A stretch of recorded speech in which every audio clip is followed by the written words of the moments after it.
Okay, today we're gonna tie a new fly. I'm gonna do this in English today because some people asked me to do it in English, so I'm gonna do it in English today.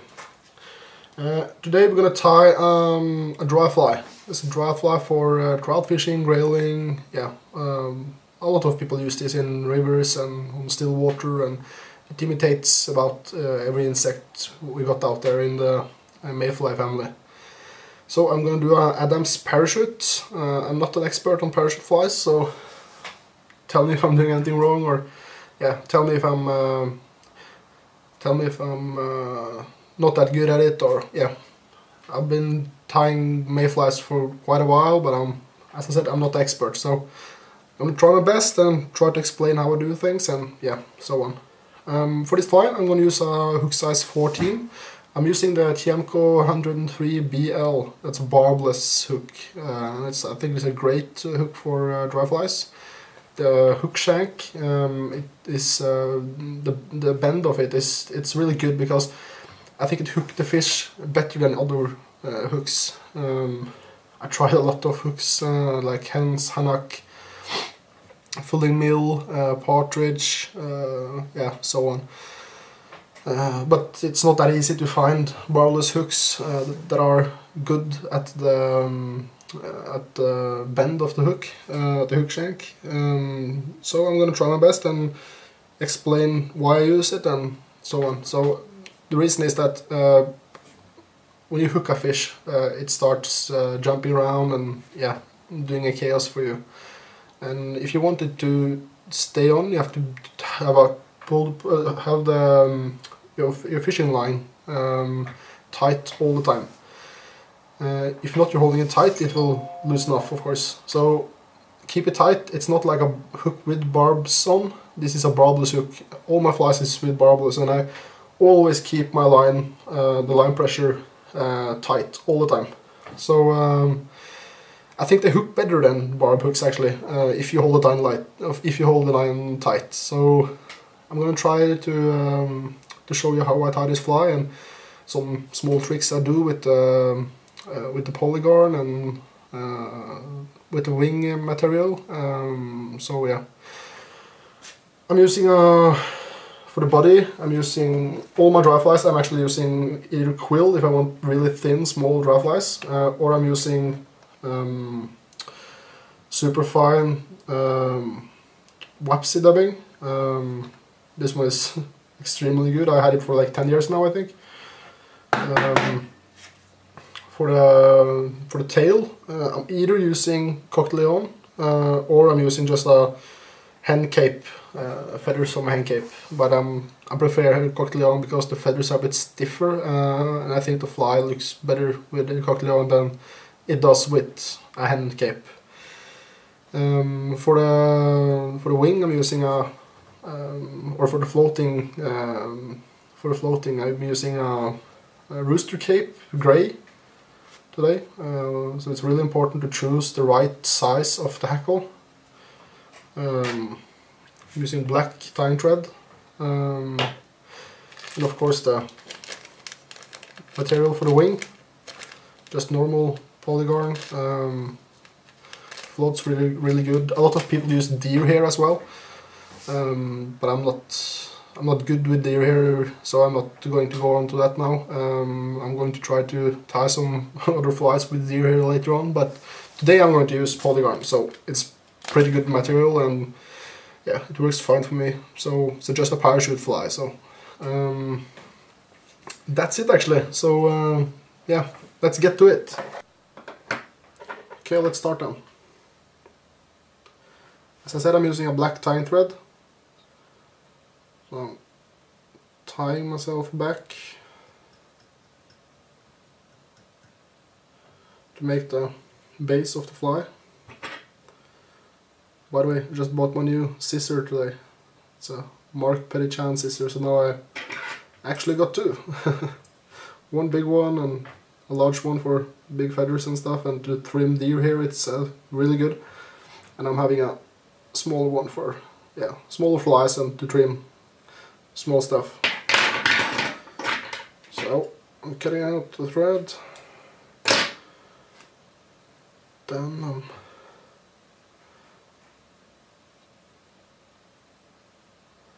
taking out some cockleon feathers. You can buy these in fully capes, or you can buy it just like in smaller bags with different feathers in. If you're only going to use it for dryflies, I recommend you to buy it in smaller bags, of course, because it's not that expensive actually, so it doesn't really matter.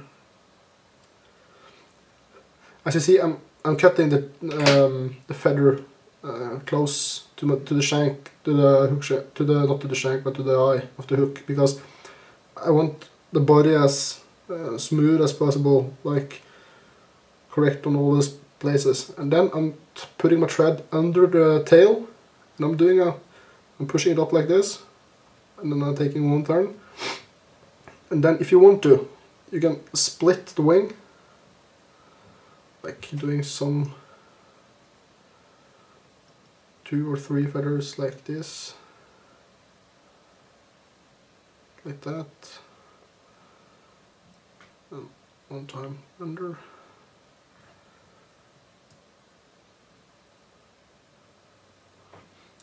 As you can see now, I just spread the wing out a bit. I don't think it's necessary actually, but yeah, do as you like. As you can see, these feathers are really stiff, and it's pretty good tying material for tails, and for someone uses it as a wing as well, so yeah, it works well. It's a good material. So let's continue. Okay, now I'm going to tie in the wing. And I want the wing about 1/2 centimeter from the hook eye. So I have to have some space in front there to tie in the hackle afterwards. So the way I do this is I just put it here. This is the polygon. Just leave it here, tying it in like this. Some people tie it with just one wrap, but I'm doing like 3 or 4 or 5, or yeah, like this, because then it's much stronger. If it's only one wrap, you can easily pull it off like this. Okay. So now I'm starting to tie around like this to make a base.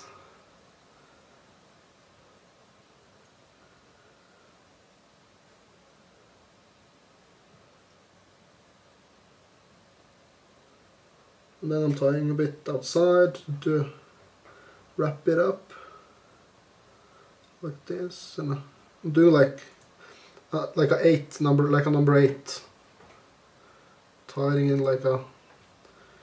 so it's getting strong. So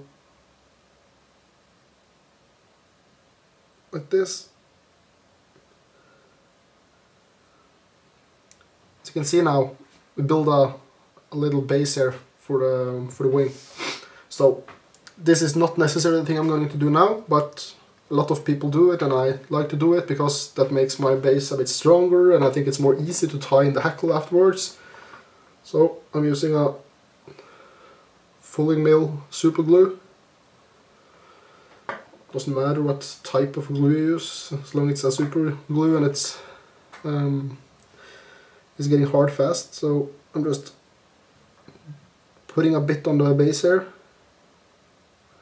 like this. But that was actually too much, so I'm going to use my dubbing needle and remove a bit, because unless it's going to be a big ball here, and I don't want that. Okay, like this.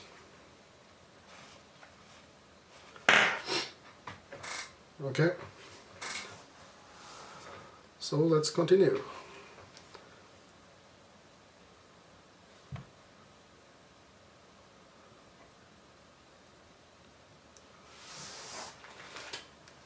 Now I'm tying myself backwards to the back part of the fly where the tail is. Then I'm taking my upsy dubbing, and I'm going to use the gray body. You can mix this up in like olive and yeah, different types of colors, and it doesn't really matter what color you use as long as it's catching fish. Sometimes I'm using yellow for the sulfurea fly, and like maybe rusty orange for the aureville, and yeah, so on. So it's all the mayflies got different types of colors. The Baetis got more like an olive color. Oops, almost smashed my tail. So as you can see now, I'm actually tying a bit over the part I just tied. So the body is like building up a bit higher and a bit higher, just like a normal insect. So I'm not using much dubbing at all. This is a small fly, and yeah. The problem with beginners, and same with me when I started tying flies, I used always too much dubbing. That actually punished me a lot, because all my flies were too fat and I had to destroy them actually. Just toss them away and tie new ones, and then that's money, you know.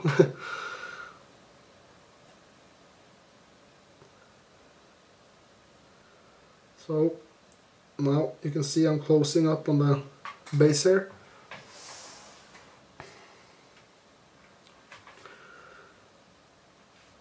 Just a little more.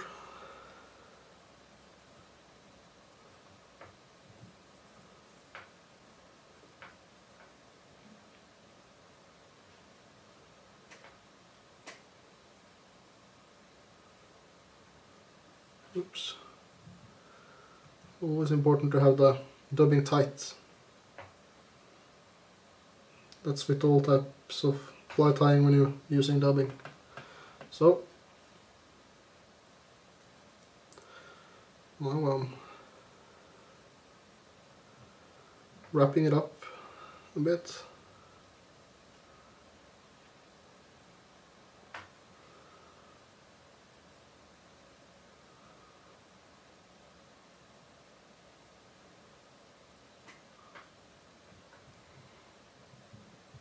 Yeah, it's getting good now. So now I'm taking a thin bunch of dubbing and pulling onto the thread, because I don't want the thread to be seen through the dubbing when I'm doing this, because now I'm going to start going up to the base here, as you can see. Oops, there we go. Okay.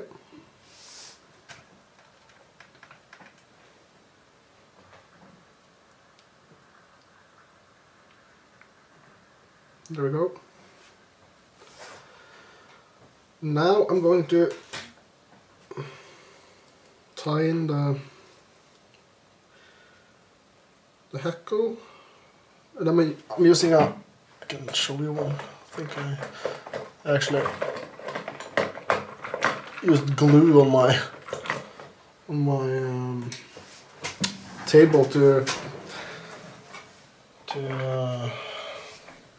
fasten this one in. So I'm using this tool. Actually, I'm using my eyes much of the time, but this is a good tool in the beginning to use to measure the size of the hackle, because as you can see, it's like different numbers here, like 1, 2, 3, 4. Yeah, it's 4. It's from 4 to 22 actually. So use that measurement tool to measure up your hackle sizes, so they don't get too big or too small. So just going to do that now to be sure I'm using the right size of the hackle. Okay, this is the perfect size actually. This is a size 14, because I'm using a size 14 hook, and as you can see here, the hackle is really thin at the end. Most of the hackle is the same size, but at the end here it's much bigger and it's going to be going thinner and thinner. So I'm cutting out the fat part, like the long part. So I'm left with this only. And that's the size 14 I want to use. Often I'm using like, yeah, two feathers on like one feather for 2 flies. So I'm not wasting this because they are pretty expensive for the rooster capes. So I'm tying the hackle in, like you see the bend on the hackle, like this. So it's going this way. And I want to tie it in like this, so it's bent away from me, like this. Because then I think the feathers are getting more out of the fly and laying better on the water. So just a second, and I'm tying it in at the base I told you about, the base we build. Okay, so I'm building the base a bit higher now than I did earlier. Okay, and then I'm cutting away the small rest of the hackle. Okay, now if you want, you can use tiny bit of some type of glue. You can use the super glue as well, but I don't like to do that because it's really hard if you have to change your mind and stuff and then you can't get it off. So I'm using a bit of vanish. So I'm just tying a bit of vanish at the, not hitting the dubbing at all, just the base.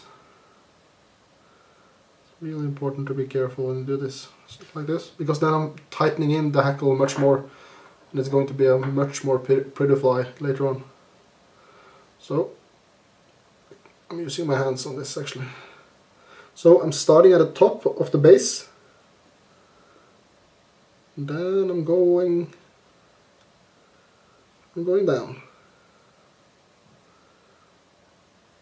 So that was about 3 turns, and then I'm taking my tying thread like this, and I'm at the bottom of the base and turning it around like a couple of turns like this.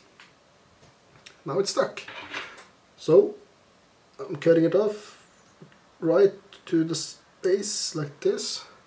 You can see now I got some feathers again, enough for another fly actually. As you can see it underways, you can see it, the important thing here when you do this, it's to get the hackle fibers to lay like at the same level of the body, because the hackle is holding the fly up from the water so it won't get under, and that's also a very important thing for the fish.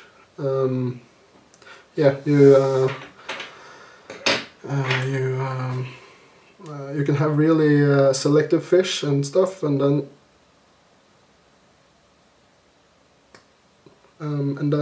the fish won't take your fly because it's too deep or standing wrong in the water.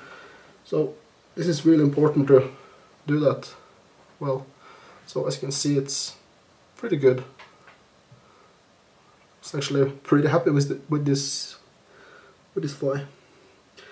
So taking one more turn, and as I did in the beginning before I turned the hackle on, I had some vanish on, so it's going to be really good in there now. And before I'm taking, you can close the thread up by using a whip finish around, as I did when I was tying in the hackle, or you can do the thing I'm going to do now. Just take a tiny piece of dubbing, like almost nothing actually, and put on your thread.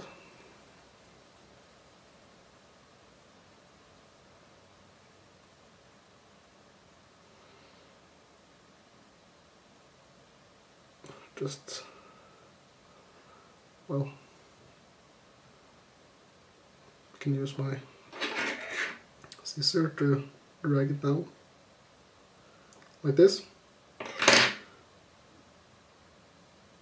because now the dubbing, the thread won't be seen by the fly, by the fish.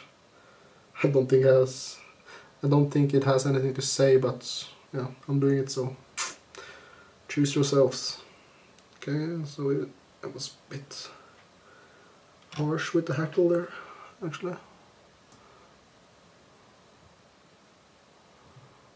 Yeah, it actually was.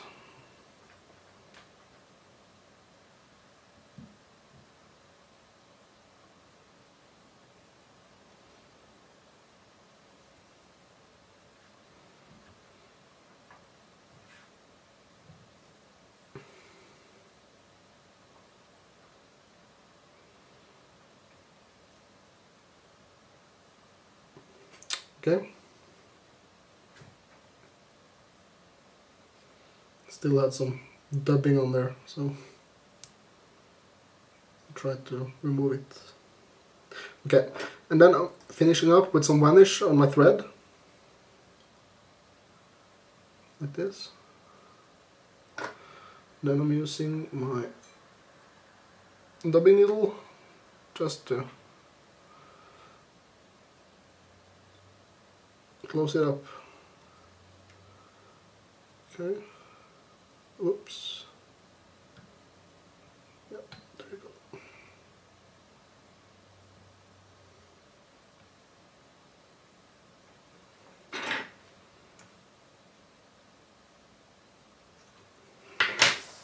Okay, and now you can see all the hackles are like spread out and really ugly because I was punching them in all different directions. So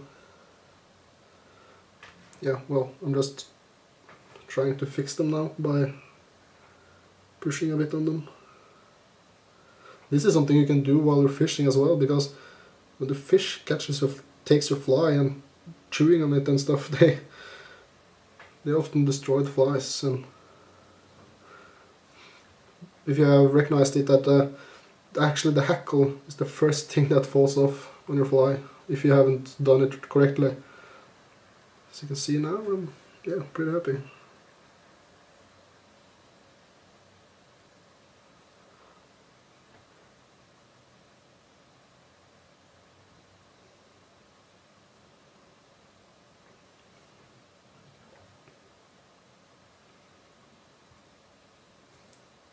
Okay, and there we got a pretty nice Adam's parachute. It's really good fly for trout fishing and grayling and so on. So try it out, tie it up, do your best, and yeah, more videos are coming. So thank you.